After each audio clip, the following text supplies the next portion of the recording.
നമ്മളെ ഇവിടെ എത്തിക്കുകയും ചെയ്ത കരുണാമയനും സർവശക്തനുമായ അള്ളാഹുവിനെ സൂക്ഷിച്ചുകൊണ്ട് ജീവിക്കണേ എന്ന് ഈ സന്ദർഭത്തിൽ എന്നെയും നിങ്ങളെയും ഞാൻ ഓർമ്മപ്പെടുത്തുകയാണ്. സഹോദരങ്ങളെ, പ്രോഫ്കോണിന്റെ ഈ വിശാലമായ സമ്മേളനത്തിൽ നിങ്ങൾക്ക് നേരെ തിരിഞ്ഞു നിൽക്കുമ്പോൾ പ്രോഫ്കോണിനെ കുറിച്ചുള്ള ഒരു വാചകം പറഞ്ഞുകൊണ്ടാവട്ടെ വിഷയത്തിലേക്കുള്ള പ്രവേശനം എന്ന് ഞാൻ ആഗ്രഹിക്കുന്നു. ധാരാളക്കണക്കിന് അധ്വാനങ്ങൾ ഈ മഹത്തായ സംഗമത്തിന് പിന്നിലുണ്ട് എന്ന് നിങ്ങൾക്കെല്ലാവർക്കും അറിയാം. ഇതിനുവേണ്ടി പണം സ്വരൂപിച്ചവരും ഇതിന്റെ പ്രോഗ്രാമുകൾക്ക് വേണ്ടി സമയം ചെലവഴിച്ചവരും ഇതിന്റെ വ്യത്യസ്തമായ തലങ്ങളിൽ അധ്വാനിച്ചവരും എല്ലാവരുമുണ്ട്. എങ്കിൽ പോലും ഏറ്റവും അധികം ഈ രംഗത്ത് ത്യാഗം ചെയ്തവരെന്ന് ഒരൽപ്പം വികാരത്തോടുകൂടെ ഞാൻ ഓർക്കാനും പ്രാർത്ഥിക്കാനും വിചാരിക്കുന്ന ഒരു വിഭാഗമുണ്ട് ഇവിടെ. ഈ പ്രോഫ്കോണിന്റെ ഈ മഹത്തായ സംഗമത്തിൽ ഏറ്റവും മഹത്തായ പങ്കുവഹിച്ചവരെന്ന് എല്ലാവരെക്കുറിച്ച് പറയുമ്പോഴും അവരെക്കുറിച്ച് പ്രത്യേകം പറയാൻ ഞാൻ ആഗ്രഹിക്കുന്നു. നമ്മുടെ കേരളത്തിലെ വ്യത്യസ്തമായിട്ടുള്ള ക്യാമ്പസുകളിൽ ഒരുപക്ഷെ പ്രത്യേകിച്ചും ഈ കഴിഞ്ഞ വെള്ളിയാഴ്ച ഉച്ചയ്ക്ക് ശേഷം ഇത്തരമൊരു കാര്യത്തെക്കുറിച്ച് കാര്യബോധമില്ലാത്ത ധാരാളക്കണക്കിന് സുഹൃത്തുക്കളെ എങ്ങനെയെങ്കിലും ഇവിടെ എത്തിക്കണം എന്നാഗ്രഹിച്ചുകൊണ്ട് ഒരുപക്ഷെ ക്യാമ്പസുകൾക്ക് മുമ്പിൽ അന്യരെ പോലെ കാത്തുനിന്ന ഒട്ടനവധി സുഹൃത്തുക്കളുണ്ട്. ആ സുഹൃത്തുക്കളുടെ നിഷ്കളങ്കമായ അധ്വാനമാണ് ഈ പ്രവർത്തനത്തിന്റെ വിജയം എന്ന് പറയാതിരിക്ക വയ്യ. ഞാൻ ആഗ്രഹിക്കുന്നു, ഇനിയുള്ള അടുത്തൊരു പ്രോഫ്കോൺ വരുമ്പോൾ അല്ലെങ്കിൽ നമ്മുടെ കൂടെ പഠിക്കുന്ന സഹോദരന്മാർക്ക് ഒരു നന്മയുടെ വഴിയിലേക്ക് അവരെ നയിക്കാൻ ഒരൽപ്പം അപകർഷതയോടുകൂടെയും കുറ്റബോധത്തോടുകൂടെയും അന്യനെപ്പോലെയും നാം നമ്മുടെ ക്ലാസ് മുറികൾക്ക് മുന്നിലോ ക്യാമ്പസിന് മുന്നിലോ കാത്തു നിൽക്കുവാനുള്ള ഒരു മനസ്സ് ഇവിടെയുള്ള ഒരു നല്ല മാറ്റത്തോടൊപ്പം നമുക്ക് ലഭിക്കുന്നുവെങ്കിൽ ഈ ആയിരങ്ങൾ പങ്കെടുക്കുന്ന മഹാസംഗമം ഒരുപക്ഷെ കേരളത്തിന്റെ ഈ കുട്ടികളുടെ കാഴ്ചപ്പാടുകൾ മാറ്റുന്നതിൽ നിർണായകമായ ഒരു സംഭവമായിരിക്കുമെന്നതിൽ തർക്കമില്ല. അത്തരത്തിലുള്ളൊരു മനസ്സ് അള്ളാഹു നമുക്ക് പ്രദാനം ചെയ്യുമാറാവട്ടെ. സഹോദരങ്ങളെ, ഒരു കാര്യം മാത്രം പറയാൻ ഈ സമയത്തെ പൂർണ്ണമായി ഞാൻ ഉപയോഗപ്പെടുത്തുകയാണ്. കാരണം അത് നിങ്ങൾക്ക് മനസ്സിലാകണമെന്ന് എനിക്ക് അങ്ങേയറ്റത്തെ ആഗ്രഹവും താല്പര്യവുമുണ്ട്. ഒരുപക്ഷെ ഇത്രയും നിറഞ്ഞ ഒരു സദസ്സിൽ നല്ല ചർച്ചകൾ നടക്കുമ്പോഴും മനസ്സുകൾ അശ്രദ്ധമായി പോകുന്നവരും ഇവിടെ ഏകാഗ്രമാക്കാൻ സാധിക്കാത്തവരും നമ്മുടെ കൂട്ടത്തിലുണ്ടാവാം. നമ്മുടെ ക്ലാസ് മുറികളിലുണ്ട്. വളരെ നല്ലൊരു അധ്യാപകൻ വന്ന് ക്ലാസ് എടുക്കുമ്പോൾ ഒരൽപ്പം ഏകാഗ്രതയോടുകൂടി അത് ശ്രദ്ധിച്ചിരിക്കാൻ പറ്റാത്ത മാനസികാവസ്ഥ നമുക്കുണ്ടാവാറുണ്ട്. യഥാർത്ഥത്തിൽ നമ്മുടെ ജീവിതത്തിന്റെ എല്ലാ ക്രിയാത്മകതയെയും നഷ്ടപ്പെടുത്തി കളയുന്നത് ജീവിതത്തിലേക്ക് നാം അറിയാതെ നാം കൈപ്പിടിക്കാതെ തന്നെ കടന്നു വരുന്ന ജീവിത പ്രശ്നങ്ങളാണ്. ഒരു സംശയമില്ല.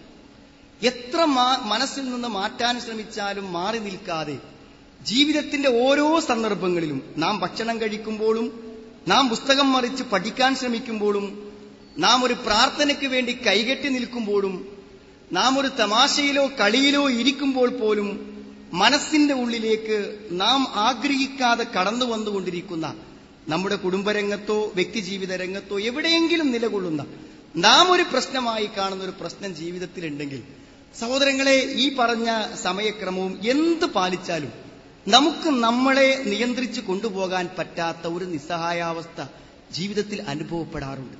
അതുകൊണ്ട് നമ്മുടെ ജീവിതത്തിൽ വരുന്ന പ്രശ്നങ്ങളെ പരിഹരിക്കാൻ നമുക്ക് എന്തു നിർദ്ദേശമാണ് വിശുദ്ധ ഖുർആൻ നൽകുന്നത് എന്ന ഒരു ശക്തമായ പ്രായോഗികമായ ഒരു നിർദ്ദേശത്തെ പറയാനാണ് ഈ സന്ദർഭവും ഈ സമയവും ഞാൻ ഉപയോഗിക്കുന്നത്. പ്രശ്നങ്ങളുണ്ടെന്ന് എല്ലാവർക്കും അറിയാം. ആ പ്രശ്നങ്ങൾ നമ്മളെ അങ്ങേയറ്റം അലട്ടുന്നു എന്നറിയാനും നമുക്ക് പറ്റും. ഒരുപക്ഷെ വ്യത്യസ്തതയുണ്ടാകാം. ഞാൻ അനുഭവിക്കുന്ന പ്രശ്നമല്ല എന്റെ കൂടെയുള്ള സുഹൃത്തിനുള്ളത്. അതുകൊണ്ട് ഞാൻ പ്രശ്നക്കാരനും എന്റെ അയൽവാസിയും എന്റെ സുഹൃത്തും സൗഭാഗ്യവാനുമാണെന്ന് ഞാൻ ധരിക്കുന്നു. ഒരുപക്ഷെ രോഗമാകാം എന്റെ പ്രശ്നം, മറ്റൊരുത്തന്റെ പ്രശ്നം ദാരിദ്ര്യമാകാം, ഒരുത്തന്റെ പ്രശ്നം ആത്മീയതയാകാം, വേറൊരുത്തന്റെ പ്രശ്നം മറ്റെന്തെങ്കിലുമാകാം. പക്ഷേ ഈ കസേരകളിൽ ചേർന്നിരിക്കുന്ന ഓരോരുത്തരോടും ഒരു 5 മിനിറ്റ് ഒരു ബ്രേക്ക് സമയത്ത് സംസാരിക്കാൻ നിങ്ങൾക്ക് പറ്റിയാൽ മനസ്സിൽ നിറഞ്ഞു നിൽക്കുന്ന ഒരു പ്രശ്നം പറയാനുണ്ടായിരിക്കുമെന്ന കാര്യത്തിൽ യാതൊരു സംശയവുമില്ല. സഹോദരങ്ങളെ, ആ പ്രശ്നത്തെ എവിടെയെങ്കിലും ഒന്ന് ഇറക്കി വെക്കാതെ മുന്നോട്ട് പോവുക സാധ്യമല്ല. ഇത് ഗൗരവപരമായ ഒരു സംസാരമാണ്. പലരും ചോദിച്ചു, നമസ്കാരത്തിൽ കോൺസെൻട്രേഷൻ ഇല്ല. അവിടെയും നമ്മുടെ ജീവിത പ്രശ്നത്തിനൊരു പങ്കുണ്ട്. കഴിഞ്ഞ 2 വർഷങ്ങളിലും നന്നായി പഠിച്ച എനിക്ക് പുസ്തകം എടുക്കാൻ പറ്റുന്നില്ല. അവിടെയും നമ്മളോടൊപ്പം നിൽക്കേണ്ട മനസ്സിപ്പോൾ അതിനു താങ്ങാൻ പറ്റാത്ത ഒരു പ്രശ്നത്തിൽ കുടുങ്ങിക്കിടക്കുകയാണ്. മനസ്സിനെ സഹകരിപ്പിക്കാൻ ശ്രമിക്കുമ്പോൾ പ്രശ്നങ്ങളെ കൊണ്ട് നിറഞ്ഞു നിൽക്കുന്ന മനസ്സിന് നമ്മളോട് സഹകരിക്കുവാനുള്ള ഒരു സാവകാശമില്ല, ഒരു ശക്തിയില്ല, ഒരവസ്ഥയില്ല. അതുകൊണ്ട് നമ്മുടെ മനസ്സിന്റെ പ്രശ്നത്തെ തൽക്കാലം ഒരിടത്ത് ഇറക്കി വെച്ചതിന് ശേഷം മാത്രമേ നമുക്ക് നമ്മുടെ ജീവിതത്തിൽ എവിടെയും മുന്നോട്ട് പോകാൻ പറ്റുള്ളൂ. ഇവിടെ ഒരു ഗൈഡൻസ് സെന്റർ നടന്നുകൊണ്ടിരിക്കുന്നു, നിങ്ങൾക്കറിയാം. ധാരാളക്കണക്കിന് സഹോദരങ്ങളും സുഹൃത്തുക്കളും അവിടെ ജീവിതാനുഭവങ്ങൾ നമ്മളുമായെല്ലാം പങ്കുവെക്കാറുണ്ട്. ഇന്ന് വളരെ ചെറിയ പ്രായം, അധികമാവാത്ത, നിങ്ങളുടെ പ്രായമില്ലാത്തൊരു സുഹൃത്ത് ഇവിടെ വരികയും ഒരുപക്ഷെ ജീവിതത്തിൽ താൻ അനുഭവിക്കുന്ന പിരിമുറുക്കങ്ങൾക്ക് പ്രോഫ്കോണിന്റെ സംസാരങ്ങൾ ഒരു ആശ്വാസമാകുമെന്ന് വിചാരിച്ചിട്ടായിരിക്കാം ചൊവ്വാഴ്ച നടക്കേണ്ട ഒരു പബ്ലിക് ഗവൺമെന്റ് നടക്കുന്ന എക്സാമിന്റെ സമയത്ത് പോലും പഠിക്കണമെന്ന് ആഗ്രഹമുണ്ടായിട്ടും ജീവിതത്തിന്റെ പ്രശ്നത്തിനൊരു പരിഹാരം കാണാൻ പ്രോഫ്കോണിന്റെ ക്ലാസുകൾക്ക് പറ്റിയാലോ എന്ന് വിചാരിച്ച് ഇവിടെ വന്നു ഒരു സുഹൃത്ത് ഈ ഗൈഡൻസ് സെന്ററിൽ വരികയും ചെയ്തു. ഞാൻ ഓർക്കുന്നു, ആ ഒരു ചെറിയ 18 വയസ്സുകാരന്റെ മനസ്സിലും നീറി നിൽക്കുന്ന ഒരു പ്രശ്നത്തെ പരിഹരിക്കാതെ ചൊവ്വാഴ്ചയിൽ ഹാൾ ടിക്കറ്റുമായി പരീക്ഷാ ഹാളിലേക്ക് പോകാൻ അവന്റെ മനസ്സ് വഴങ്ങുന്നില്ല എന്നത് അവന്റെ മാത്രം പ്രശ്നം, നമ്മളെല്ലാവരുടെയും പ്രശ്നമാണ്. സുഹൃത്തുക്കളെ, 2 തലത്തിൽ ഈ പ്രശ്നങ്ങൾ നമ്മളെ അലട്ടുന്നുണ്ട്. ഒന്ന്, ഞാൻ ഈ പറഞ്ഞ പോലത്തിൽ വീട്ടിൽ പ്രശ്നം ഉണ്ടാകാം, വാപ്പയും ഉമ്മയും തമ്മിൽ പ്രശ്നമായതുകൊണ്ട് ആത്മഹത്യ ചെയ്ത ഒരു സുഹൃത്തിന്റെ മുഖം കഴിഞ്ഞ ദിവസം പത്രത്തിൽ നിങ്ങൾ വായിച്ചിട്ടുണ്ടായിരിക്കും. 8ാം ക്ലാസ്സിൽ പഠിക്കുന്ന ഒരു പെൺകുട്ടി തന്റെ മാതാവ് മറ്റൊരുത്തന്റെ കൂടെ പോയി തനിക്ക് മാതാവും പിതാവുമില്ലാത്ത അവസ്ഥ വന്നപ്പോൾ വിഷവുമായി സ്കൂളിൽ വന്ന് വിഷം കഴിച്ച് ആത്മഹത്യ ചെയ്തത് അടുത്ത ദിവസങ്ങളിൽ നേർക്കുനേരെ എന്റെ ക്ലാസ്സിൽ പഠിക്കുന്ന എന്റെ മോളുടെ ക്ലാസ്സിൽ പഠിക്കുന്ന കുട്ടിയുടെ അനുഭവം എന്റെ മോൾ തന്നെ കണ്ണിൽ വെള്ളം നിറച്ച് പറഞ്ഞത് എനിക്കറിയാൻ പറ്റും. നമുക്ക് പരിഹരിക്കാൻ പറ്റാത്ത പ്രശ്നങ്ങൾ കുടുംബത്തിൽ നടന്നുകൊണ്ടിരിക്കുന്നുണ്ട്. അത് നമ്മുടെ പഠനത്തെയും ജീവിതത്തെയും ബാധിക്കുന്നുണ്ട്. അതോടൊപ്പം തന്നെ നമ്മുടെ ആത്മീയ ജീവിതത്തിൽ. പക്ഷെ ആ പ്രശ്നമാണ് ഞാൻ ഏറ്റവും വലുതായിട്ട് കാണുന്നത്. അതായത് ഒരു ഭയങ്കരമായ മനസ്സാക്ഷി കുത്തും കുറ്റബോധവും നിറഞ്ഞു നിൽക്കുന്ന ആളുകൾ. ഞാനൊരു നല്ലവനായി ജീവിക്കണമെന്ന് ആഗ്രഹിച്ചവനാണ്. ഒരിക്കലും എന്റെ മനസ്സാക്ഷിക്ക് വിരുദ്ധമായി പ്രവർത്തിക്കില്ലെന്ന് ഞാൻ വിചാരിച്ചു. പക്ഷെ ഞാൻ ഈ രംഗത്തൊക്കെ എത്തിച്ചേർന്നിട്ടും എനിക്ക് പറ്റുന്നില്ല. അങ്ങനെ വിചാരിച്ച് മാനസികമായ വിഷമം ഉണ്ടായവരും മാനസികമായ ഭ്രംശം സംഭവിച്ചവരുമുണ്ട്.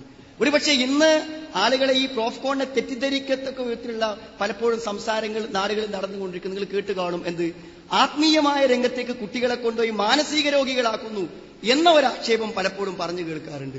നാം ചിന്തിക്കണമെന്ന് വെച്ചാൽ ആത്മീയതയെ ശരിയായ രൂപത്തിൽ മനസ്സിലാക്കി മനസ്സമാധാനത്തോടും സന്തോഷത്തോടെയും സ്വർഗം തുല്യമായി ജീവിക്കുന്ന 10,000 ഇവിടെയുണ്ട് സഹോദരങ്ങളെ. ജീവിതത്തിന്റെ 1000 പ്രശ്നങ്ങളെ ഇറക്കി വെച്ച് മനസ്സമാധാനത്തോടെ പ്രോഫ്കോണിന്റെ പന്തലുകളിൽ നിന്ന് ഇറങ്ങിപ്പോയ 1000കണക്കിന് ആളുകൾക്ക് മൈക്ക് കൊടുത്താൽ മണിക്കൂർ നേരം അനുഭവം പറയാനുണ്ട്. പിന്നെ എന്തേ മതപരമായ രംഗത്തേക്ക് വന്നപ്പോൾ മാനസിക പ്രശ്നം ഉണ്ടായത്? മതപരമായ രംഗത്തേക്ക് വന്നപ്പോൾ അതെനിക്ക് പാലിക്കാൻ കഴിയുന്നില്ലല്ലോ എന്ന കുറ്റബോധം ചില ആളുകളെ മാനസികമായി തളർത്തിയിട്ടുണ്ട്. തെറ്റായ ചില വിചാരങ്ങളും അതിന് കാരണങ്ങളായിട്ടുണ്ടായിരിക്കാം. യഥാർത്ഥത്തിൽ ഏതൊരു പ്രശ്നത്തിന്റെയും പരിഹാരം എന്ന് പറഞ്ഞാൽ 2 നിലക്കാണ്. ഒന്നെനിക്ക് പറയാനുള്ളത്, നമുക്ക് ചെയ്യാൻ കഴിയുന്നത് നമ്മൾ ചെയ്യണം. നമുക്ക് ചെയ്യാൻ കഴിയുന്നത് നമ്മൾ ചെയ്തത് കൊണ്ട് മാത്രമേ നമുക്കൊരു പ്രശ്നം പരിഹരിക്കാൻ പറ്റുള്ളൂ. ഇന്ന് എന്റെ സുഹൃത്ത് പറഞ്ഞ ഈ വിഷമത്തിന്റെ വേണമെങ്കിൽ ഒരു ഉദാഹരണമായി എടുത്താൽ നിങ്ങൾക്ക് പെട്ടെന്ന് മനസ്സിലാവും. ചെറുപ്പത്തിൽ തന്നെ വാപ്പയും ഉമ്മയും മരിച്ചുപോയി. കുടുംബത്തിൽ അംഗങ്ങളിൽ ഏറ്റവും ഇളയ ആളാണ്. പഠനം നടത്തിക്കൊണ്ടിരിക്കുകയാണ്. സ്വന്തം വീടല്ലാത്തൊരു വീട്ടിലാണ് താമസിക്കുന്നത്. ആ താമസത്തിന്റെ പ്രതിസന്ധികളും പ്രയാസങ്ങളും അവൻ അലട്ടിക്കൊണ്ടിരിക്കുന്നുണ്ട്. അതിലുപരി അവന്റെ ഏറ്റവും വലിയൊരു പ്രശ്നം എന്താണെന്ന് വിചാരിച്ചാൽ, അവന്റെ ഉമ്മയുടെയും വാപ്പയുടെയും സ്വത്തായി ഇന്ന് നിലനിൽക്കുന്ന ഒരു വീടും പറമ്പും വിറ്റു പോകരുതെന്ന് ഉമ്മയുടെ അന്ത്യമൊഴിയിലുണ്ട്. പക്ഷെ അത് വിറ്റു പോകരുതെന്ന് പറഞ്ഞെങ്കിലും ജ്യേഷ്ഠന്മാരും ജ്യേഷ്ഠത്തിമാരും ഒക്കെ അത് നിരന്തരമായി അത് കിട്ടണം എന്നാവശ്യപ്പെട്ടുകൊണ്ട് വന്നുകൊണ്ടിരിക്കുന്നു. ഒരുപക്ഷെ ഈ ഇളം പ്രായത്തിലും ആ വീടിനുണ്ടായിരുന്ന മുഴുവൻ ലോണും പഠനത്തിന്റെ ഇടയ്ക്ക് അധ്വാനിച്ച് അവൻ വീട്ടിൽ കഴിഞ്ഞിട്ടുണ്ട്. ഇനി എന്താണ് പ്രശ്നപരിഹാരം? ഒരു 10-20 ലക്ഷം വരുന്ന ഒരു സ്വത്ത് നിലനിർത്താൻ ഈ ഒരു ഇളം പ്രായത്തിൽ എനിക്ക് സാധിക്കണം എന്നവൻ വിചാരിച്ചാൽ നടക്കുന്ന ഒരു കാര്യമല്ലല്ലോ സഹോദരങ്ങളെ. അവൻ അറിയാത്ത കാര്യങ്ങളുണ്ട്. നമുക്ക് ചെയ്യാൻ പറ്റുന്ന കാര്യം നാം ചെയ്യാൻ അറിയുന്നവരോട് അന്വേഷിക്കുകയും അറിയുകയും ചെയ്യേണ്ടതുണ്ട്. എന്താണ് അവന്റെ പ്രശ്നം? ഒന്നുമില്ല, വാപ്പയമ്മയെ മരിച്ചു പോയാൽ ആ സ്വത്ത് എല്ലാവർക്കും അവകാശപ്പെട്ടതാണ്. ആ അവകാശം ആർക്കൊക്കെയുണ്ടോ ആ അവകാശം വീതിച്ചു കൊടുക്കുക, അത് മാത്രമേ പരിഹാരമുള്ളൂ. അത് ചെയ്യേണ്ട അടിസ്ഥാനപരമായ ഒരു നിയമം. ആ സ്വത്ത് തലമുറകളോളം കാത്തു സൂക്ഷിക്കാനോ അത് തനിക്ക് കിട്ടാനോ സംരക്ഷിക്കാനോ ഒരുത്തൻ വിചാരിച്ചാൽ നടക്കുന്ന ഒരു കാര്യമല്ല. സാമ്പത്തിക ശേഷിയില്ലെങ്കിൽ അത് പറഞ്ഞു കൊടുക്കുമ്പോൾ ആ ലളിതമായ ഉത്തരത്തിൽ അവൻ സംതൃപ്തനാണ്. പ്രായോഗികമായ അറിവില്ലായ്മ പലപ്പോൾ നമുക്ക് വരാം. എന്നാൽ സഹോദരങ്ങളെ, ചെയ്യാൻ കഴിയുന്ന കാര്യം, അതുകൊണ്ടാണ് നബി സ്വല്ലല്ലാഹു അലൈഹി വസല്ലം പറഞ്ഞത് ഒട്ടകത്തെ കെട്ടണം. ഒട്ടകത്തെ കെട്ടാതെ ഒട്ടകം നഷ്ടപ്പെട്ടു പോകുമോ എന്ന് ആശങ്കപ്പെടുന്നതിൽ അർത്ഥമില്ല. നമുക്ക് ചെയ്യാവുന്ന കാര്യം നാം ചെയ്തിരിക്കണം. പലപ്പോഴും പല കാര്യങ്ങളും വരുമ്പോൾ പഠിക്കുന്നതിനെക്കുറിച്ച് പരാതിപ്പെടുന്ന ആളുകൾ തനിക്ക് കഴിയാവുന്ന രൂപത്തിൽ പഠിക്കാൻ ഒരു ശ്രമം നടത്തിയില്ല. സഹോദരങ്ങളെ, ആത്മീയമായ ജീവിതത്തിൽ സൂക്ഷ്മത പാലിക്കണമെന്ന് ആഗ്രഹിക്കുന്നവരും അതിന്റെ അതിർവരമ്പുകളെ പാലിക്കുവാൻ അവർ തയ്യാറായില്ല. എന്തിനു മാത്രം എന്ന് വെച്ചാൽ ഏറ്റവും മിനിമം ചെയ്യേണ്ട ഒരു നമസ്കാര കാര്യങ്ങൾ പോലും കൃത്യതയോടെ അനുഷ്ഠിക്കുവാൻ മനസ്സു കാണിക്കാതെ നമ്മൾ അതിൽ വേവലാതിപ്പെടുന്നതിൽ എന്താ അർത്ഥമാണുള്ളത്? അതുകൊണ്ട് നമുക്ക് ചെയ്യാൻ കഴിയുന്ന കാര്യങ്ങളെ കൃത്യതയോടുകൂടെ ചെയ്യുകയും നമുക്കറിയാത്ത കാര്യങ്ങളെ അന്വേഷിക്കുകയും ചെയ്യുക, അത് മനസ്സിലാക്കിയതിനനുസരിച്ച് പ്രവർത്തിക്കുവാനുള്ള ശ്രമം നമ്മളെ സംബന്ധിച്ചിടത്തോളം വേണം. ഒരു വിശ്വാസിയെ സംബന്ധിച്ചിടത്തോളം ഒരു പ്രശ്നത്തിന്റെ വിഷമം അനുഭവിക്കേണ്ടി വരില്ലെന്ന് ഞാൻ പറഞ്ഞാൽ അത് ശരിയായിരിക്കും ഞാൻ വിശ്വസിക്കുന്നു. മുഅ്മിൻ എന്ന് പറഞ്ഞാൽ തന്നെ ആ വാക്കിന്റെ അർത്ഥം നിർഭയനാണ്. പേടില്ല സഹോദരങ്ങളെ. നമ്മൾ എന്തിനു ഭയപ്പെടണം? നിങ്ങളൊന്ന് ചിന്തിച്ചു നോക്കൂ. നിങ്ങൾ ഈ മഹാപ്രപഞ്ചം അത് എത്രമാത്രം സങ്കീർണമാണ്, ചിന്തിച്ചാൽ അറ്റമില്ലാത്തൊരു കാര്യമാണ്. ഈ കോടിക്കണക്കിന് ഗോളങ്ങളെയും ഗ്രഹങ്ങളെയും വളരെ കൃത്യതയോടുകൂടെ ചലിപ്പിച്ചുകൊണ്ടിരിക്കുന്ന ഒരിക്കലും മരണമില്ലാത്ത ഈ പ്രപഞ്ചത്തിന്റെ നാഥൻ എന്റെ സംരക്ഷകനാണെന്ന ബോധമാണ് ഒരു വിശ്വാസിയായപ്പോൾ എനിക്കുണ്ടായതെങ്കിൽ ഏതെങ്കിലും അർത്ഥത്തിൽ ഞാൻ ആശങ്കപ്പെടേണ്ട ഒരു ആവശ്യമുണ്ട്. ഒരു നിലക്കും ഞാൻ ആശങ്കപ്പെടേണ്ട ആവശ്യമില്ല. ആ പടച്ച തമ്പുരാൻ എന്നെ ഏറ്റെടുക്കും എന്ന ആത്മവിശ്വാസമുള്ള ഒരാളെ സംബന്ധിച്ചിടത്തോളം ജീവിതത്തിൽ എന്താണ് ഭയപ്പെടാനുള്ളത്? ഒരു കാര്യത്തിലും ഭയപ്പെടാൻ അവനെ സംബന്ധിച്ചിടത്തോളം അല്ല. പക്ഷെ ആ ഒരു ബോധം, വിശ്വാസം കൂടെ നമുക്കുണ്ടായിത്തീരുക എന്നത് ഏറ്റവും പ്രധാനപ്പെട്ട കാര്യം. നമുക്ക് ചെയ്യാവുന്ന കാര്യം നമ്മൾ ചെയ്ത് പടച്ചവനെ ഏൽപ്പിക്കുന്നതോടുകൂടെ നമ്മളെ സംബന്ധിച്ച് നമ്മുടെ മനസ്സിലാ ഭാരമില്ല. എന്ത് കാര്യത്തിന്, ഒരു പരീക്ഷന്റെ കാര്യമാണെങ്കിൽ പരീക്ഷയെ സംബന്ധിച്ചിടത്തോളം നമുക്ക് ചെയ്യാനുള്ള കാര്യങ്ങൾ ചെയ്തതിന് ശേഷം പിന്നെയും ആശങ്കപ്പെടുകയും ബേജാറാവുകയും ചെയ്യുമ്പോൾ പലപ്പോഴും നമ്മുടെ നിയന്ത്രണം നമ്മുടെ അടുക്കലല്ലാതെ പോകുന്നതാണ്. എന്തുകൊണ്ട് പടച്ച തമ്പുരാനിൽ കാര്യങ്ങൾ ഏൽപ്പിക്കാം എന്നതിന് അള്ളാഹു തന്നെ പറയുന്ന ന്യായങ്ങൾ വതവക്കൽ അലൽ ഹയ്യിൽ ലദീ ലാ യമൂത്ത് വസബ്ബിഹ് ബിഹംദിഹി വകഫാ ബിഹി ബിദുനൂബി ഇബാദിഹി ഖബീറാ. വതവക്കൽ അലൽ ഹയ്യിൽ ലദീ ലാ യമൂത്ത്, ഒരിക്കലും മരിക്കാത്തവരിൽ നീ വരവേൽപ്പിച്ചുകൊള്ളുക. ഒരിക്കലും മരിക്കാതെ എന്നും ജീവിച്ചിരിക്കുന്നവൻ. ഏത് പ്രതിസന്ധിയിലും വിളിച്ചാൽ സഹോദരങ്ങളെ നമ്മുടെ ആവശ്യങ്ങൾ കേൾക്കാനും പരിഹരിക്കാനും കാത്തു നിൽക്കുന്നവനാണ് പടച്ചവൻ. അവനെക്കുറിച്ച് അവനെല്ലാം അറിയുകയും മനസ്സിലാക്കുകയും ചെയ്യുന്നവനാണ്. ശരിയാന്ന് എനിക്കറിയില്ല, പക്ഷെ ഒരു സുഹൃത്ത് സത്യസന്ധമായി പറഞ്ഞ്, ചിലപ്പോൾ ധാരണയാകാം, തെറ്റിദ്ധാരണയാവാം, ആരെയും തെറ്റിദ്ധരിപ്പിക്കാനല്ലെങ്കിലും ആ ഉദാഹരണം ഇവിടെ യോജിക്കുമെന്ന് ഞാൻ വിചാരിക്കുന്നു. ഒരു ഹെർണിയയുടെ ഓപ്പറേഷന് വേണ്ടി തിയേറ്ററിലേക്ക് കൊണ്ടുപോവുകയാണ്. അപ്പോൾ ആദ്യത്തെ ഓപ്പറേഷന്റെ നടപടിക്രമങ്ങൾ കണ്ടപ്പോൾ സുഹൃത്തിനൊരു സംശയം, ഈ നമ്മുടെ മെഡിക്കൽ ഉദ്യോഗസ്ഥന്മാർക്ക് തന്റെ ഭാഗം മാറിപ്പോഴും ഇടതുഭാഗത്തുള്ള ഹെർണിയയ്ക്ക് വലതുഭാഗത്താണോ ഓപ്പറേഷന്റെ ഒരുക്കങ്ങൾ നടക്കുന്നത് എന്നൊരു ചെറിയ സംശയം. അപ്പൊ സംശയം വന്നപ്പോൾ സ്വാഭാവികമായും സംശയം അനസ്തേഷ്യക്ക് മുമ്പായതുകൊണ്ട് ചോദിച്ചപ്പോൾ പിന്നീട് അവന്റെ അനുഭവത്തിൽ പറയുന്നത് അതേത് ഭാഗത്താണോ അവിടേക്ക് നീങ്ങി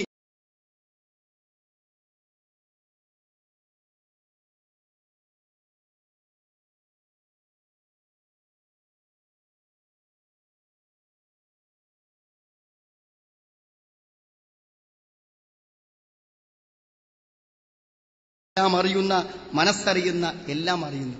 സഹോദരങ്ങളെ, അള്ളാഹുവിനെ കുറിച്ച് അറിയാത്തത് കൊണ്ട് ചിലപ്പോൾ ഒരു കാര്യത്തിന് വേണ്ടി പ്രാർത്ഥിക്കുമ്പോൾ നമ്മുടെ മനസ്സിൽ തോന്നിയേക്കാം അതെങ്ങനെ നടക്കും. അങ്ങനെ നമ്മൾ ചിന്തിക്കാൻ പാടുള്ളൂ. പടച്ചോന്റെ കാര്യത്തിൽ നമ്മൾ എന്ത് പറഞ്ഞാലും അത് ചെയ്യാൻ കഴിയുന്നവനാണവൻ. ചിലപ്പോഴൊക്കെ ആളുകൾ പറയും ഇതൊരു മാറാത്ത അസുഖമല്ലേ, ക്യാൻസർ വന്നു അല്ലെങ്കിൽ അസുഖം വന്നു, ഇനി എന്താ ചെയ്യുക, ഇനി ഒന്നൊരു കാര്യമല്ലേ. സഹോദരങ്ങളെ, പ്രാർത്ഥിച്ചാൽ നടക്കും. ഞാൻ ഇന്നെന്റെ അനുഭവത്തിൽ കൺമുമ്പിൽ എനിക്ക് പറയാൻ പറ്റിയ കാര്യമാണ്.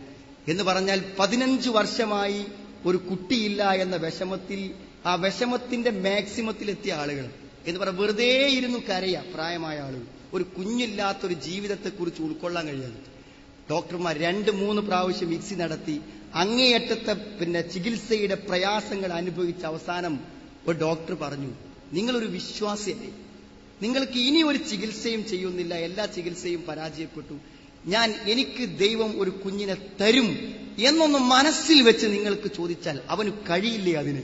സഹോദരങ്ങളെ, ആ വാക്ക് മനസ്സിൽ പതിഞ്ഞു. അവർ ചികിത്സയുടെ എല്ലാ വഴികളും നോക്കിക്കഴിഞ്ഞ ആളുകളാണ്. പ്രാർത്ഥിച്ചു.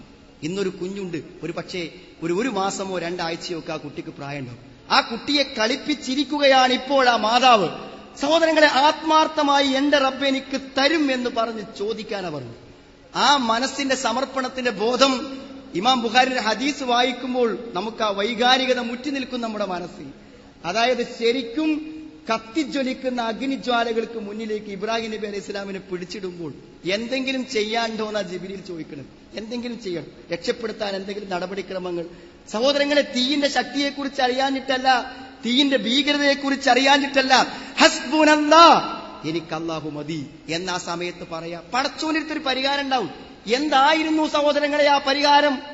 തീ അതിന്റെ പ്രകൃതിക്ക് വിരുദ്ധമായി പെരുമാറി. ഒരു രോമക്കൂപം പോലും കരിയാതെ ഇബ്രാഹിം നബി അലൈഹി ഇസ്ലാം തിരിച്ചു വന്നു. അതെന്തിനാ പറഞ്ഞിരുന്നത്? നമുക്ക് അത്തരം ഒരു മനസ്സോടുകൂടി നമ്മുടെ പ്രതിസന്ധികളെ പടച്ചവനോട് പറയാൻ പറ്റണം. ഈ ഒരു സന്ദർഭത്തിൽ സഹോദരങ്ങൾ, ഒരു സ്ഥലത്തേക്ക് മാറി നിൽക്കാൻ കാത്തു നിൽക്കേണ്ട. എന്റെ നാഥൻ എന്റെ പ്രശ്നം പരിഹരിക്കും എന്ന് ആത്മാർത്ഥമായ വിശ്വാസത്തോടെ ബോധ്യതയോടുകൂടെ ചോദിച്ചാൽ അവൻ അത് ഏറ്റെടുക്കും, അവൻ പരിഹരിക്കും. ഞാൻ ചോദിക്കട്ടെ സഹോദരങ്ങളെ, സ്നേഹപൂർവ്വം കുറ്റപ്പെടുത്താനല്ല, പറഞ്ഞോ അങ്ങനെ ഒരു ആത്മവിശ്വാസത്തോടെ, അങ്ങനെ ഒരു പ്രതീക്ഷയോടെ, അങ്ങനെ ഒരു ഉറപ്പോടെ എന്റെ പ്രശ്നം പരിഹരിച്ചിരിക്കും എന്റെ നാഥൻ എന്ന ഉറപ്പോടുകൂടി അവനെ ഏൽപ്പിക്കാൻ തവക്കുൽ എന്ന് പറഞ്ഞു. തവക്കുൽ എന്ന് പറഞ്ഞാൽ നമ്മളിൽ നിന്ന് ആ കാര്യം പടച്ചോനെ നമ്മൾ ഏൽപ്പിച്ചു. ഇനി നമുക്ക് അതിൽ ആശങ്കകളില്ല. ആ രൂപത്തിലുള്ള ഏൽപ്പിക്കലാണ് അതുകൊണ്ട് ഉദ്ദേശിക്കുന്നത്. എങ്ങനെ നടക്കുമെന്ന് വിചാരിക്കരുത്. അത് പടച്ച തമ്പുരാൻ എനിക്ക് നടത്തി തരുന്നതാണ്. ഏറ്റവും മനോഹരമായ ഒരു വാചകൻ നബി സല്ലല്ലാഹു അലൈഹി വസല്ലം നമുക്ക് ആ ആശയത്തെ പറഞ്ഞു തന്നു. എങ്ങനെ ഒരു പക്ഷി രാവിലെ കൂട്ടിൽ നിന്ന് പറക്കാൻ തുടങ്ങുമ്പോൾ അതിനറിയില്ല തന്റെ കൂട്ടിൽ കാത്തു വാ പൊളിച്ച് കരഞ്ഞുകൊണ്ടിരിക്കുന്ന ആ പിഞ്ചു കുഞ്ഞുങ്ങൾക്ക് എവിടെ നിന്നാണ് ഒരു ചെറിയ പുഴുവിനെ കിട്ടുക, ഒരു ധാന്യമണി കിട്ടുക എന്ന് പറക്കാൻ ഒരുങ്ങുന്ന പക്ഷിക്കറിയില്ല. ലൗ അന്നക്കും തതവക്കലൂൻ, നിങ്ങൾ ബരമേൽപ്പിച്ചിരുന്നുവെങ്കിൽ അല്ലാഹുവിൽ ഹക്ക തവക്കുലിഹി, ബരമേൽപ്പിക്കേണ്ട പ്രകാരം, ലറസഖക്കും കമാ യുർസഖു ത്വയ്ർ, ഒരു പക്ഷിക്ക് ഭക്ഷണം കൊടുക്കുന്ന പോലെ അല്ലാഹു നിങ്ങൾക്ക് തരും. തഗ്ദൂ ഹിമാസൻ വതറൂഹു ബിത്താന, വയറൊട്ടിക്കൊണ്ടത് പറക്കും എവിടേക്കെന്നില്ലാതെ. വൈകുന്നേരം വയർ നിറഞ്ഞുകൊണ്ട് തിരിച്ചു വരും. സഹോദരങ്ങളെ, കാരണങ്ങളോ നിമിത്തങ്ങളോ മുന്നിൽ ഉണ്ടാവണ്ട. നമുക്ക് ആഗ്രഹമുണ്ടോ? നമ്മൾ അല്ലാഹുവിൽ ബരമേൽപ്പിക്കുന്നുവോ? പടച്ചവൻ നമുക്ക് അത് പരിഹരിച്ചു തരും. മിൻ ഹൈസു ലാ യഹ്തസിബ്, വിചാരിക്കാത്ത വഴികളിലൂടെ നമുക്കത് തരുന്നതാണ്. പക്ഷേ ഒറ്റ പ്രശ്നേ ഇനി ബാക്കി നിൽക്കുന്നുള്ളൂ സഹോദരങ്ങളെ. അത് പറഞ്ഞാൽ ഇത് പൂർത്തിയാകും.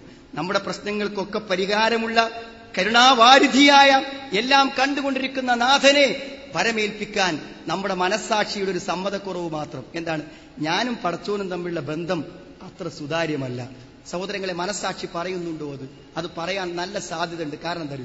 സ്വാഭാവികമായും പുറത്തു കാണുന്ന ഒരു ജീവിതാവസ്ഥ ഹൃദയത്തിൽ കാത്തു സൂക്ഷിക്കാൻ പറ്റാത്ത സാഹചര്യത്തിലും യുവത്വത്തിലുമാണ് നമ്മളൊക്കെ ഉള്ളത്. സഹോദരങ്ങളെ, നല്ല ഒരു സൂക്ഷ്മത, അതായത് രഹസ്യ ജീവിതത്തിലുള്ള ഒരു സൂക്ഷ്മത, അത് വളരെ പ്രധാനപ്പെട്ട കാര്യം. ബാക്കിയൊക്കെ നമുക്ക് മാറ്റിവെക്കാം. എന്റെ പടച്ചവന്റെ മാത്രം അറിയുന്ന എന്റെ ജീവിതത്തിന്റെ സൈഡ്, ആ ഭാഗം അത് സുരക്ഷിതമാണ്. എന്നെ കാണുന്ന പടച്ചവന് എന്നെപ്പറ്റി ഒരു അതൃപ്തിക്ക് കാരണമില്ല. അത് ഏറ്റവും പ്രധാനമാണ്. നമ്മുടെ സ്വകാര്യ ജീവിതം നന്നാക്കി തീർക്കുക എന്നുള്ളത് ഏറ്റവും പ്രധാനപ്പെട്ട കാര്യമാണ്. ഒരു ക്യാമ്പസിന്റെ പശ്ചാത്തലത്തിൽ ഞാൻ പറയേണ്ടതില്ല സഹോദരങ്ങളെ. എങ്കിൽ പോലും ഏറ്റവും വലിയൊരു പ്രതിസന്ധിയായി ഇന്ന് നിലനിൽക്കുന്നത്, ഒന്ന്, നമ്മുടെ ക്യാമ്പസുകളെല്ലാം മിക്സഡ്, അതായത് ആൺകുട്ടികളും പെൺകുട്ടികളും ഒന്നിച്ചുള്ള ക്യാമ്പസുകളാണ്. എത്ര നമ്മൾ പറഞ്ഞാലും, നമ്മളെ ഏത് സമയത്ത് നമ്മൾ ഉപദേശിച്ചാലും ഒരു പ്രശ്നം തന്നെയാണ്. നമ്മുടെ സഹപാഠിയും അല്ലെങ്കിൽ സഹപാഠിനിയുമായ ആളുകളോട് നമ്മുടെ ബന്ധം പലപ്പോഴും നാം ആദ്യഘട്ടങ്ങളിൽ ഒരു നല്ല രൂപത്തിലുള്ള ബന്ധങ്ങളാണെങ്കിലും അത് പിന്നീട് തെറ്റായ രൂപത്തിലേക്ക് എത്തിച്ചേരുന്നു നമുക്ക് അറിയാൻ പറ്റും. അപ്പൊ ഞാൻ ഈ മഹത്തായ സദസ്സിൽ സന്നിധരായിരിക്കുന്നതോട് ഞാൻ പറയട്ടെ, ഒരു വീട്ടിൽ നിന്ന് സുരക്ഷിതമായി നമ്മുടെ ക്യാമ്പസിൽ വന്ന് പഠിക്കുന്ന ഒരു പെൺകുട്ടി അല്ലെങ്കിൽ ഒരു ആൺകുട്ടി, തീർച്ചയായും നമ്മൾക്ക് എന്റെ പെങ്ങൾ എന്ന നിലക്ക്, എന്റെ ഉമ്മ എന്ന നിലക്ക്, എന്റെ അനുജത്തി എന്ന നിലക്ക് ഒക്കെ, അല്ലെങ്കിൽ ഭാര്യ എന്ന നിലക്ക് ഞാൻ ഇടപെടുന്ന സ്ത്രീകളെ പോലെ എനിക്ക് എന്റെ ക്ലാസ്സിലെ ഒരു ക്ലാസ്മേറ്റിനോട് ഇടപെടാൻ പറ്റില്ലെന്ന് നമുക്കറിയാം. അപ്പോൾ സഹോദരങ്ങളെ, ഏതെങ്കിലും ഒരു പെൺകുട്ടിയെക്കുറിച്ച് ഈ മുൻഭാഗത്തിരിക്കുന്ന ഒരു ആൺകുട്ടി വിചാരിക്കുന്നു അവൾ എന്റേതാണെന്ന മനസ്സോടുകൂടെ അവളെ കാണാനും അവളോട് സംസാരിക്കാനും ആഗ്രഹിച്ചിരിക്കുന്നുവെങ്കിൽ, അതേ അവസ്ഥ ബാക്കിലുള്ള ഏതെങ്കിലും ഒരു സഹോദരിയുടെ മനസ്സിലുണ്ടെങ്കിൽ തന്റെ അനുവദനീയമായൊരു വിഹിതമായൊരു ബന്ധത്തിലൂടെ വരേണ്ട ഒരു ഭർത്താവിനോടോ ഭാര്യയോടോ കാണിക്കുന്ന ഒരു ബന്ധം അവിഹിതമായി തുടരുന്നുവെങ്കിൽ ആ മനസ്സാക്ഷിക്കുത്ത് സഹോദരങ്ങളെ ഒരു നമസ്കാരത്തിൽ മാത്രമല്ല ജീവിതത്തിന്റെ ഏത് സന്ദർഭങ്ങളിലും നമ്മൾ അലട്ടിക്കൊണ്ടിരിക്കും. അതുകൊണ്ട് ഒരു തീരുമാനം നാം എടുക്കേണ്ടതുണ്ട്. ജീവിതത്തിന്റെ മരണം വരെയുള്ള മരണാനന്തരമുള്ള മുഴുവൻ പ്രശ്നങ്ങൾക്കും പരിഹാരം ഈ പ്രപഞ്ചത്തിന്റെ നാഥനാണെങ്കിൽ രാത്രിയുടെ ഇരുട്ടിലും പകലിന്റെ വെളിച്ചത്തിലും ഒരുപോലെ എന്നെ അറിയാൻ പറ്റുന്നവന്റെ എന്നെ കാണുമ്പോൾ അവരിഷ്ടമില്ലാത്ത ഒന്നും എന്റെ ജീവിതത്തിൽ സംഭവിക്കുകയില്ല എന്റെ സ്വകാര്യതയിൽ എന്ന് പറയാൻ ഈ സദസ്സിലിരിക്കുന്ന ആർക്ക് പറ്റുമോ? സഹോദരങ്ങളെ, നമ്മുടെ പ്രശ്നങ്ങൾ പരിഹരിക്കപ്പെട്ട് കഴിഞ്ഞു. ഒരു സംശയം അക്കാര്യത്തിലില്ല. അള്ളാഹുവുമായുള്ള നമ്മുടെ ആ ജീവിതത്തിലെ ഒരു ബന്ധം ഏറ്റവും പ്രധാനമാണ് സഹോദരങ്ങളെ. പണ്ടൊക്കെ വളരെ പല കാര്യങ്ങളും നമ്മൾ പറയേണ്ടത് പലപ്പോഴും വളരെ മോശമായ ക്യാമ്പസുകളിൽ വരുന്ന കുട്ടികളോട് മാത്രമാണ്. ഇന്ന് അങ്ങനെയല്ല. എല്ലായിടത്തും തിന്മകൾ ഒരുപോലെ ലഭ്യമാകുന്ന സമയം. ഒരു സാധാരണ ഞങ്ങളുടെ ഒരു ക്യാമ്പിൽ വെച്ച് ഞാൻ കുട്ടികളോട് പറഞ്ഞു, ഞാൻ രാത്രിയൊക്കെ നിങ്ങളെ കൂടെ താമസിക്കുന്നതാണ്, എന്ത് പ്രശ്നമുണ്ടെങ്കിലും വന്ന് പറഞ്ഞാൽ നമുക്ക് പരിഹരിക്കാമെന്ന് പറഞ്ഞപ്പോൾ ഒരു കുട്ടി പറഞ്ഞത് കണ്ണിൽ വെള്ളം നിറച്ചാവാൻ വേണ്ട കാര്യം അവന്റെ ഒറ്റ പ്രശ്നമുള്ളൂ, 4 രൂപയ്ക്ക് നെറ്റ് ചാർജ് ചെയ്താൽ 24 മണിക്കൂർ ഉപയോഗിക്കാം. അപ്പൊ ഞാൻ 4 രൂപയ്ക്ക് നെറ്റ് ചാർജ് ചെയ്യും, ചാർജ് ചെയ്ത ദിവസം മുഴുവൻ ക്ലാസ്സുമില്ല, രാത്രിയുമില്ല, പകലുമില്ല, അശ്ലീലങ്ങൾ കണ്ടുകൊണ്ടിരിക്കും. സഹോദരങ്ങളെ, ഒരുപക്ഷെ ഈ വാക്ക് എത്ര സന്ദർഭവും എനിക്കറിയില്ല. ഇന്ന് ഒരാൾക്ക് വ്യഭിചരിക്കാൻ ഒരു റൂമിൽ, അടച്ചിട്ട റൂമിൽ തന്റെ ഒരു ഫോൺ മാത്രം കൈവശം മതി.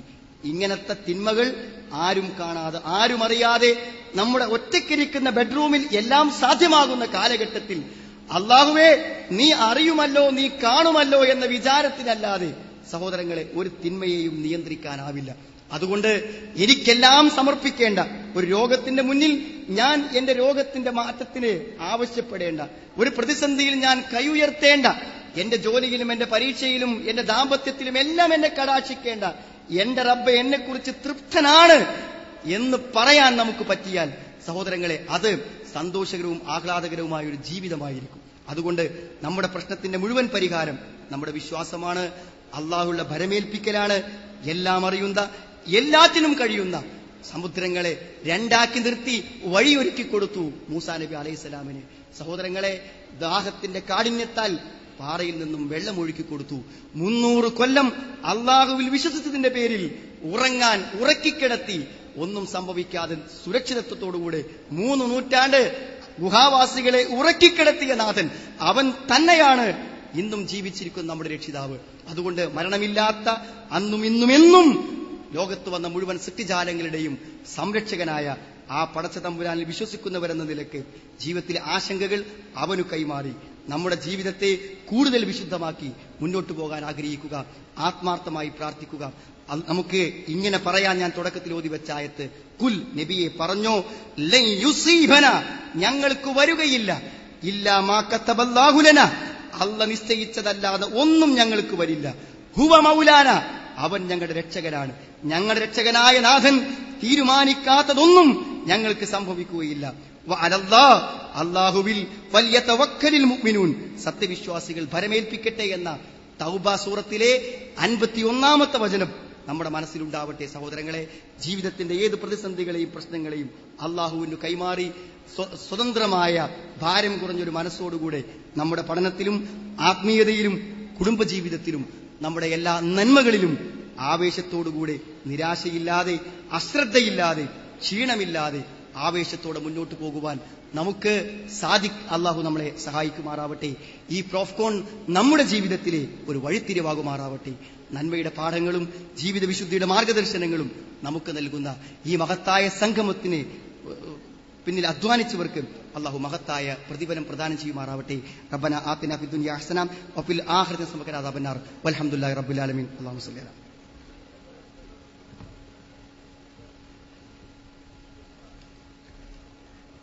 സഹോദരങ്ങളെ, സഹോദരിമാരെ, ഉച്ചയ്ക്ക് ശേഷം നമ്മൾ തുടങ്ങിവെച്ച നമ്മുടെ ക്യാമ്പസ് ചർച്ച അതിന്റെ അവസാന ഘട്ടത്തിലേക്ക് പ്രവേശിക്കുകയാണ്. അതിന്റെ അനുബന്ധമായി ചില വാചകങ്ങൾ ദുബൈയിൽ നിന്ന് നമ്മുടെ അതിഥിയായി എത്തിയിട്ടുള്ള വിദ്യാർത്ഥികൾക്കും യുവാക്കൾക്കും ഇടയിലുള്ള വർക്ക്ഷോപ്പുകൾക്കും മറ്റു നേതൃത്വം കൊടുക്കുന്ന VC അഷ്റഫ് സാഹിബിൽ നിന്ന് നമുക്ക് ലഭിക്കേണ്ടതുണ്ട്. ഈ ചർച്ച വളരെ ഗഹനമായി സജീവമായി മുന്നോട്ട് കൊണ്ടുപോകുന്നതിന് നിങ്ങളുടെ ഓരോരുത്തരുടെയും സഹകരണം ഉണ്ടായി എന്നുള്ളതിൽ ഏറെ സന്തോഷമുണ്ട്. വളരെ പ്രധാനപ്പെട്ട സെഷനുകളാണ്